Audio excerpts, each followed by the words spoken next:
We're so excited to be here today, and we wanted to just remind you that in a prior session, we asked what sorts of topics would you like to see in this environment? And one of the resounding topics that came through was data collection plan. Data collection plan, how do we do it? How do we use it? How does it help us? You know, what are the pitfalls? And we are lucky enough to have an expert. I'm going to call you an expert. Oh yeah, I'll give it to you, Karen. We're recording. But someone who uses data collection plans religiously as part of how she approaches work. And so really grateful to have Karen Ellis with us today from the children's side. She's the manager of PI, and Karen has done so many different things that it's amazing. Sometimes we talk about people that follow a path. They start off and they know what they want to do. And then we also talk about the power of having such diverse experiences and how you can bring them together for excellence. And Karen definitely is magnified through all of her experiences that she's had from, I think, PT, she's podcaster, like she's done everything. So if you ever want to just talk to somebody that has a wealth of experience in different spaces, Karen is the person. But I'm going to turn it over to Karen now to talk to us about data collection plans, and after which time we're going to go into some breakouts as we normally do with some stimulating questions. We'll come back, debrief, and finish with like, I wish, and I wonder. So Karen, I'll turn it over to you. Thanks so much. Thank you. And from now on, you're going to do all my intros of anything I ever do. That was very lovely. So thank you. Yeah, data collection plans. This is something. It's just, you know, I was taught by a sensei that had, you know, lots and lots of years under his belt, and so a lot of these things were brought to me as foundational, and so I just never got rid of them. And I would love to say that I use these religiously. I don't always, but sometimes I I regret it when I don't use a data collection plan. So that's that whole how we're going to kick it off and learning from failures. But they're not complicated. And so I kind of want to go through the fact, you know, what they are and the fact that they're not complicated and some of the benefits of using them. So then I'll start with some stories about my failures, and then talk about a story about working with analysts and database architects and visualization experts, and how they helped form my love for data and a better understanding of languages. And then what is a data collection plan? Why do we use it? And then examples of a data collection plan. And Melody, I might call on you to kind of help me walk me through it. And then we'll do our breakout and reflection. So I want to start off talking about a failure. I was working with a process owner in case management, skilled nursing and case management. And there was a metric out there. It was called readmission rate within 24 hours. And everything was built, you know, that was the big metric that we were working on. And, you know, we thought this is the driver. If we can reduce this metric, then this is going to be, you know, as Melody calls the holy grail. And put it up on a slide, and it was very impactful. And 70% of these, you know, our problems were related to this readmission within 24 hours.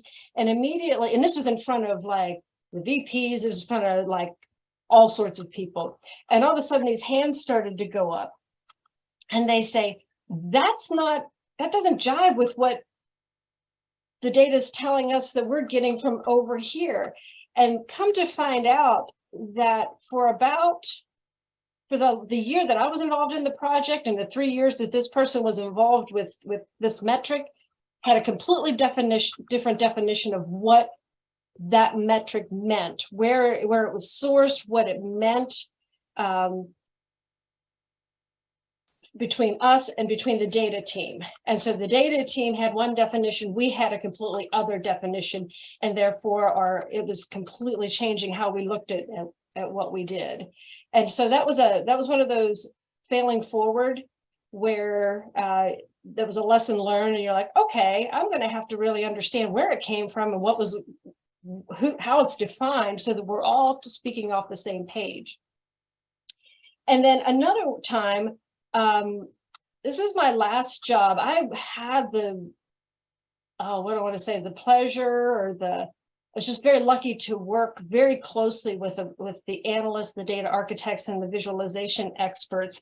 And I put this visual here because the data architect that I worked with, he also moonlighted as a DJ, and his name was Database. That was his DJ name. And so he was always talking to me about this song he was trying to produce and how he keeps getting stuck at this one place. And so we kind of collaborated together. He taught me about data, and I taught him how to problem solve using an A3 to get that song completed. And so he framed that A3 along with his, I still have it. And he gave me his future Grammy Award as a result of that. But it was really something, I used to just go and sit down next to his desk, and I had to learn how to speak his data language so that I knew how better to ask for what I needed, and he was better able to produce what was needed.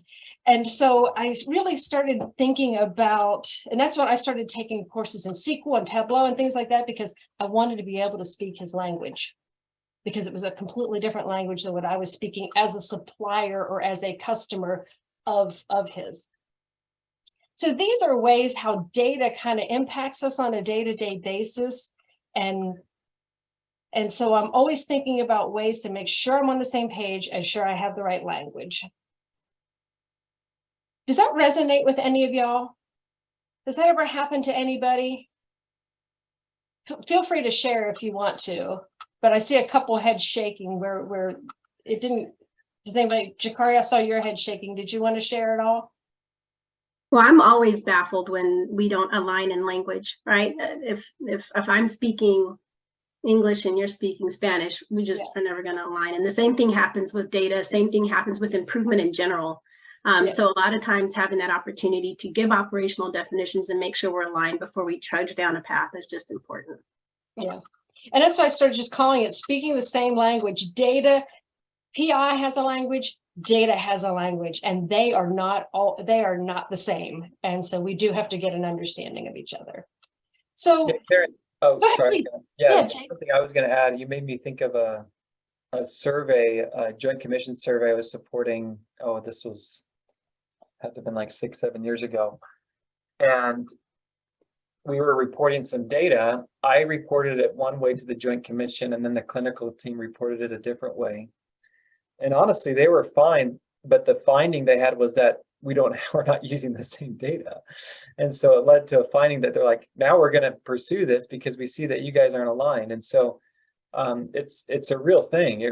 And I mean, that one was pretty ugly, because then we had to spend a few days on finding out what's going on, but on something that really wasn't a problem until we gave them two different sets of data. Yep, absolutely. So it happens. And it's as long as we learn from it and do better the next time. So, that's where data collection plans for me come in. And really it is just simply a well thought out approach to collecting baseline data, as well as data that you may need for root causes. So anytime you're collecting data, it's good to know it's not just, hey, I got the data. There's more to it than that. And so, it's a couple of things, making sure it's meaningful and valid. Like I did whenever I presented, mine was probably not valid nor meaningful because I didn't have the correct definition of what that data actually meant. So it would lead us down different paths. And that's what the analyst, the database, DJ database, he would tell me. He says, I need it to be valid. I need it to be meaningful. He said, people are going to be making important decisions off of this data. If it's not meaningful and valid, they're going to make incorrect decisions as a result. And so that really hit me that, oh, I love that concept of, this data has to allow for good decision making. So data collection plans. The other thing they're good for is not wasting resources on collecting data that is irrelevant to the project or not usable. So if you think about, well, why do we need this data and what's the definition? Maybe that's a piece that you don't need to pursue. So maybe let that go. I'll do that sometimes in a data collection plan where I will put all the possible things that we could collect and then go through and just start to kind of mark out going, no, not really helpful, not really helpful, not really helpful, so that I land on those things that we really, really would be meaningful. Again, there it is. We have the same understanding. The whole team has the same understanding of the data being collected. And I'll show you what I mean by that here shortly. And that we know the source of the data. Source data and knowing where that comes from, where is this data coming from, is so important. And, you know, I was going to ask the question, but it's really important because you want to be able to recreate the crime. Yeah, we're getting all this stuff as the baseline data, but sooner or later, we're going to have to collect some of that again as our metric of success. You know, how do we know if what we're doing is working? And so if you don't know where the source was and how you collected it in the first place and where you got it from, you're going to have a really hard time comparing apples to apples in the end. And I was going to say, I know that's probably happened to some of us. I know I'm not the only one. That's happened to me, where you go back for it and you go, oh gosh, where did I get that? And how did I come up with that calculation? I don't remember.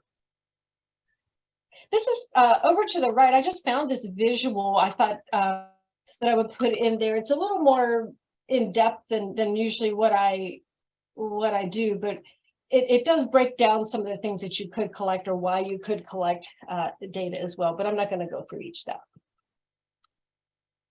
Oh, I also wanted to point out here before I go into an example, I did find, you know, if you're ever trying to go for like your Six Sigma Black Belt or something like that, or any of those certifications where you need to present a project and show kind of they'll always ask you like, what tools did you use? Data collection plans is one of the ones that they're looking for. If you say, oh, I used a data collection plan to grab this data and get the source and things like that, that's one of those Six Sigma tools. You could throw it in for a Six Sigma project or anything when they ask you, hey, what are some of the tools that you use? It kind of, what do I say, beefs up your project a little bit more. So this is where I'll kind of pull a little bit on Melody. She can, I used one of our examples and she knows this data so much better than I do. But Melody, I feel like, you know, we started looking at this because the data started getting really, really complex, I thought. What we were asking for, how we were asking for it, the amount that we were asking for. And so we started thinking maybe we need to write this down and start to go through, you know, what is the data? What's the definition? What is it we're actually trying to do? Where's it coming from? So that we can find it again later if we needed to. Who are we getting it from? Why do we need it? What's the purpose? How much? How long? What type? You know, kind of knowing what kind of cadence you're needing it on. Is it a one and done? Are you going to need this over and over again? And then Melody, you and I put this in here because at the time, I don't know if you all run into this as well. Sometimes we're not the owners of this data and we've got to request it from other people. And so we started putting down when we requested it because that started to become the lag in our project, is it was just kind of sitting out there in this request. And over time, we were able to get our hands on, you know, hey, we can get this stuff ourselves. Just give us permissions and we'll get it ourselves. And that way we can reduce that lag. So we added that column. That's not usually in a data collection plan that I've used before, but we thought it was important to use. Melody, I just want to ask you in general about your, when we created this together, what were your thoughts on it, or just any of your aha moments around this example? Yeah. Hi, everyone. I'm Melody Fidel. I work closely with Karen. I'm a performance improvement specialist. And this was a project to reduce both the hospital billing and professional billing registration insurance denial rates. So as we started this project, we came together and wanted to really figure out and started really with what is our pie in the sky? What are our ideal data points that we want to collect? So as we started working through that with our analyst and our executive sponsor, we talked about what was feasible. So one of, I think, the challenging points for us was what's feasible, versus what's ideal. So as we worked with them, we started learning what we couldn't collect, what we could and could not collect from them. So as we got data reports, I learned more and more about what is available to us, we started putting it in here. And I think what this really did was help us identify the gaps. So we have this, why do we need it, that column? And are we identifying everything that we need? And then even within that, what is the frequency? Are we getting this quick enough? Is there anything we're sort of missing here? So I think that it really helped with that at a glance look into what all do we have and are we missing anything? And I find that my favorite ones are what's the definition? If I think that I may be defining it differently, I want to know what the definition is. What does it mean? And where am I getting it? The other thing that is kind of interesting about a data collection plan is you can even have a column in there about what type of data is this. So this is kind of leading you into the future a little bit. Hey, if I want to do a control chart, it's discrete data, it's a continuous data. Whatever you can, if you can identify the type of data is, as you can see, I'll kind of flip forward. The different types of data may help you figure out how you may best want to visualize that data. So this will be the next, when we break out, you'll have this kind of information, but it helps you, if you're like, hey, I know I have discrete data, I'm probably going to want to use one of these control charts over here, versus if I had continuous data, or if I just have something nice and discrete, it's just a percentage or something. Maybe I'm just going to use a pie chart or a bar chart or something like that. So it can help lead you to how do I best want to think about visualizing this data to continue to tell the story. I also put in here this little dashboard. So all of these things that you kind of see over here, this is then how we, whoops, let me get to this, sorry. We then created just a dashboard on Smartsheet. Let's see if it'll go there. And then all of our data can then be visualized in another format. So all of those things that we had along the left. The only thing that's different that we don't have was this one-time thing down here that says HB-IPA transaction report, and we needed it as for both understanding claims routing information and validation. But like I said before, it wasn't just it's not baseline data. We were needing it for root cause analysis. So it's not. You can put anything on this data collection plan, but anytime there's a spreadsheet wandering out there, you probably want to put some parameters and definitions around it and think about sticking it in your data collection plan. I always have a voice of customer thing, just to always keep in mind that there might be a voice of customer tool or data set that I need to also pull from. So that's just my little reminder not to forget about the voice of customer. Any questions or comments at this point before we think about going into a breakout?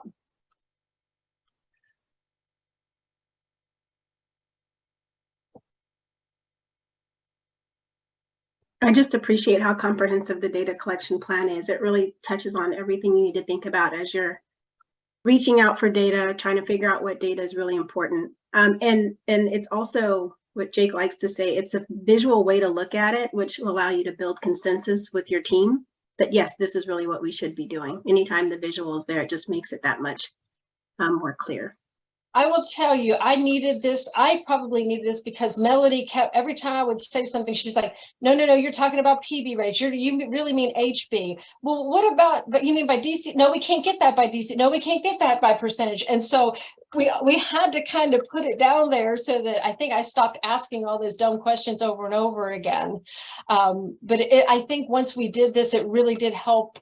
It helped me, I know, feel like I'm on the same page and understanding, because particularly where they come from. So do we get this one from this? No, you don't. We get this one from here. Where does this one come from? Well, this comes from over here. It really did exactly what you said, Jakaria. It helped me stay on the same page. with Melody, and then whenever I'm speaking with the executive sponsors or when we're speaking with them, we're all on the same page. We know where it's coming from and what it means. So can I turn it over to you to break us out?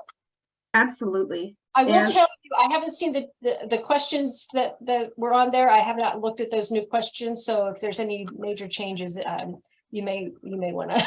Yeah, absolutely. So I'm just going to put the link in the chat now for Mural, and everyone can pop in there.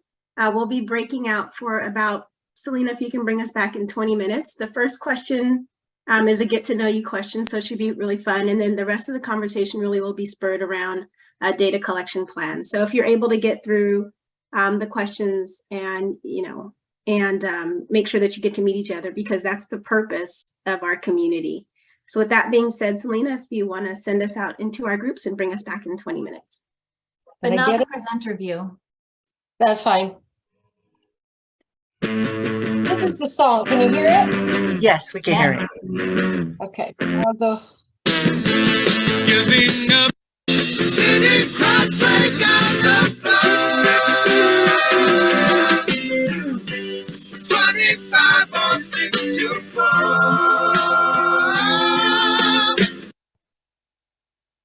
That's the song. Does anybody remember it from that? The Chicago song? Oops, I gotta stop sharing now.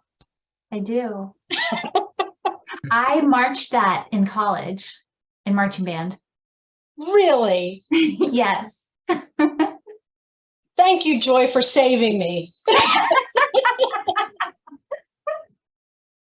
I love it. So I want to kind of lead this. I'm looking at our time. We have about 10 minutes left.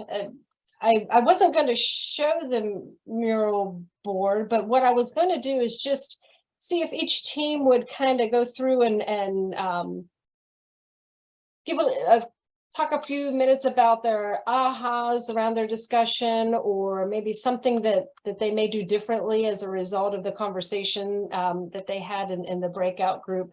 How about we start with Team 6? Does somebody from Team 6 want to share a little bit about their ahas and their conversation?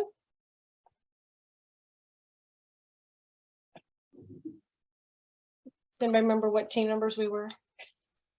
Yeah, Jakari, I won't make you talk. thank you. Yeah, so discussion that we had in room 6, some of the challenge, how we've used the data collection plan. There's a little bit of discussion that oftentimes we back into it reactively versus proactively. And that a lot of the times they have been used is when a big issue has been noted. Morgan, I don't know if you want to speak, specifically to the one that you had recently been challenged with. That was one of the things that we discussed. Let's see, favorite tools for data visualization and why. I think it was pretty similar consensus in the room. Everyone's familiar with either using Excel and in kind of different aspects of Excel, as well as Tableau and Power BI. And our biggest challenges to collecting data and how we might mitigate them. It's sometimes challenging to get security access, to really have to make the business case these days. It seems to be harder and harder to get that. Sometimes there are communication gaps between the person requesting it and the person who's holding the data. So maybe a data visualization plan would help with that in clarifying the ask. And then sometimes getting good operational definitions of the data to ensure consistency between the data sets. And I think something that we didn't have a chance to talk about, but just in general, sometimes the data we need to collect might come better from direct observation. And even when we try to do that, it's oftentimes hard to have the volume or recurrence of things to observe and the resources to actually, observe them. So there's the technical and kind of the social aspects of data collection in that. So but room 6, what did I miss? I'm sure I missed a lot. You did great, Sherry. Thank you. How about room 5? Give us a little brief rundown of your discussion.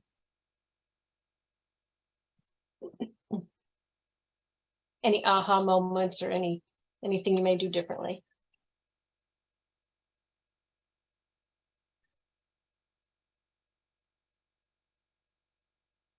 Anybody from room 5? There's nothing on the mural for room Okay, 5. so let's go to 4. Thanks, Jesse.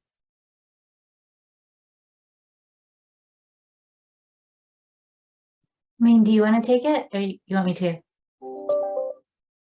Me. Okay, sounds good.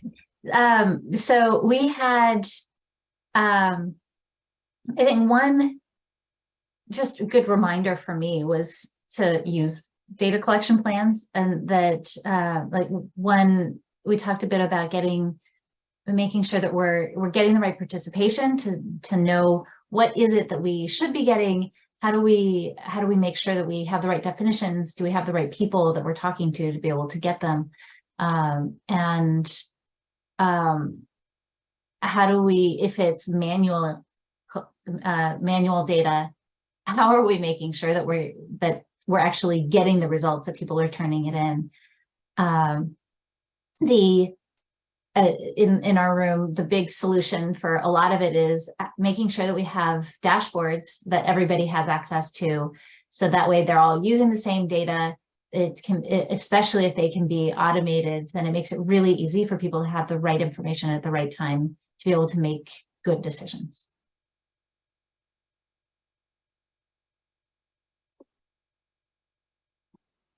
Thank you, Joy. Let's move on to room 3. I want to make sure we get through this in the interest of time. Anything you want to share from your breakout session around how you used it, or how it might help, or even any barriers in collecting it? Data, room 3.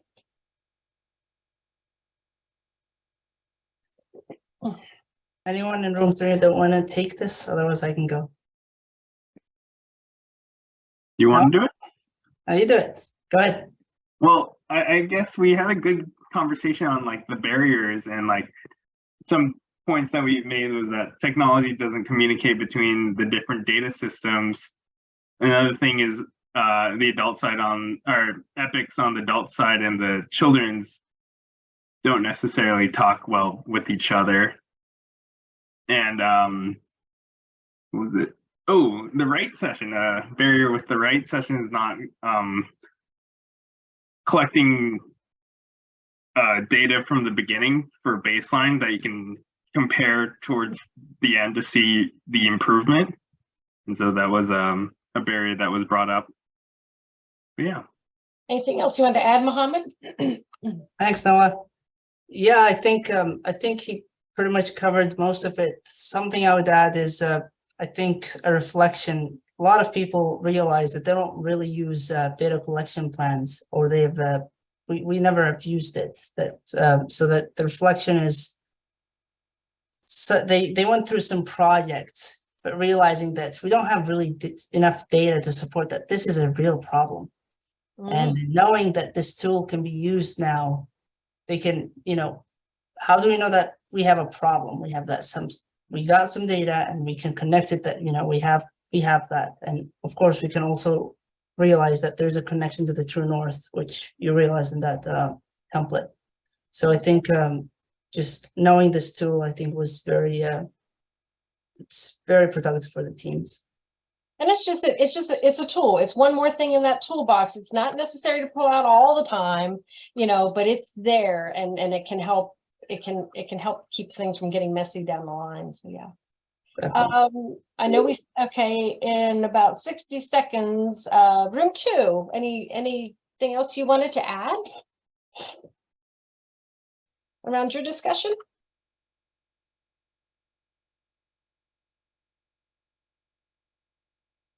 And congratulations to whomever passed the PMP exam. Great job. Yeah, I think room 2 just talked about some of the same things that were reiterated here.